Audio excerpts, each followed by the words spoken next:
This is mortifying. Why will you subject me to this ignominy? Put me down this once. So I saw the remake of The Lion King.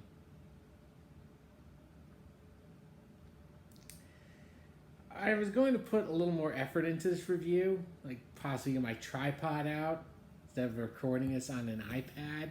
Reason why it's all shaky.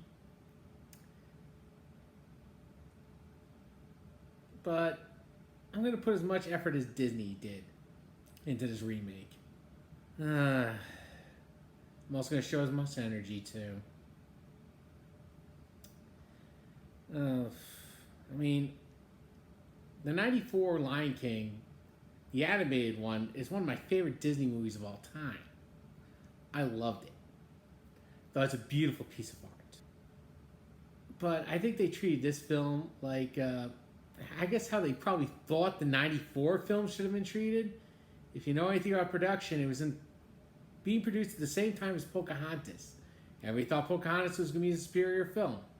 They were wrong. But, you know, they still had people there putting a lot of effort into it. Not true here. Absolutely very little, if any, effort. Where do I go start this whole thing? Well, I'll tell you this. I actually did like the beginning. I mean, they did a great shot-for-shot opening of Circle of Life. And if you do a side-by-side comparison, it looks very familiar. And after the title, The Lion King, shows up, this is a downward spiral into hell. The funny part about it, it is almost like a shot-for-shot remake of this. Except for the fact that there was absolutely no energy behind it. I'll put it this way. Don't forget, all the animals are CG. But almost, if you look at their faces, everything is basically deadpan. Almost like dead-eyed. If you know anything about anime, the Japanese especially know the eyes are essential. They show the expression and emotions of a scene. It's almost like they forgot that these are CG animals and you can actually put facial expressions to them. No, they wanted to make it very realistic as possible. And unfortunately, it also killed all the scenes. We'll go to the part where Mufasa dies. And unfortunately, because of the line readings, which are, by the way, the voice actors in these is completely awful. I'll get to that in a moment. Oh no. My father died. Okay. Scar, you killed the king. You should run away. Okay. Now I'm being probably a little more harsh on the guy who played Scar. He came the closest to recreating the 94 version of it. Everybody else was completely miscasted. They just seemed like they didn't care.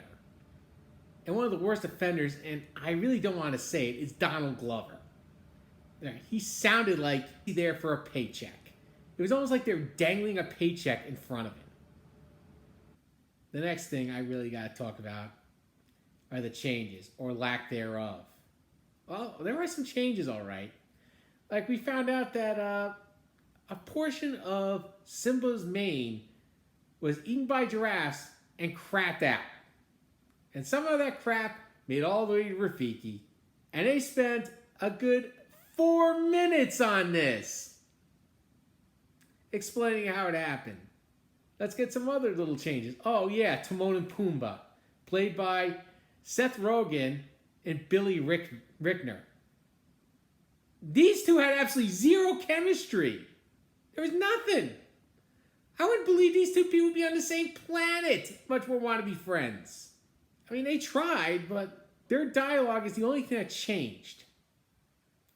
Oh, some other things they did change. Oh yeah, remember that whole lesson about how the past can hurt? Completely omitted. And now the worst offender is the songs. Once again, I said The Lion King is one of my favorite films. And the music is amongst them. And everything about the music was outside of Circle of Life is phoned in. Best example is Be Prepared. Be Prepared is the quintessential villain song. And I especially love how the song just keeps building and building and building. I really gotta commend Jim Cummings and the new Ozymandias himself for singing that beautiful song. Or at least trying at best.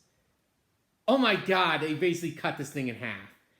In fact, it's almost a blink and you miss it. I barely even noticed it was going. And it was over. Oh, remember how great it was to be a king? Well, yeah, it has virtually no energy. Nothing. They tried with Hakuna Matata. Fail. Can You Feel the Love Tonight? They did their best to create it, scene for scene. Except for one little problem. It was the middle of the day. It was literally noontime. You could literally see the sun in the middle of the sky. So I can't really feel the love tonight because it's daytime. Unless, of course, this is taking place on June 21st in Barrow, Alaska. I mean, I generally do like Jon Favreau as a director, but it was almost like he was just doing this for a paycheck. Everyone was just doing this for a paycheck. Now I gotta get down to who's grading this piece of garbage. A shot-for-shot remake should at least get a C. This failed in every way. There was just no energy, nothing. And the changes they did make only worsened the film. This is a complete failure in filmmaking, or at least how to make a film. Now, I'm really going to grade this harsh, because as I said, I love The Lion King. And this film was awful. Anybody who tells you this is a good film is basically has the nostalgia glasses hammered to their head. Don't watch this. Watch the 1994 animated version of this film. Until next time, don't watch this film.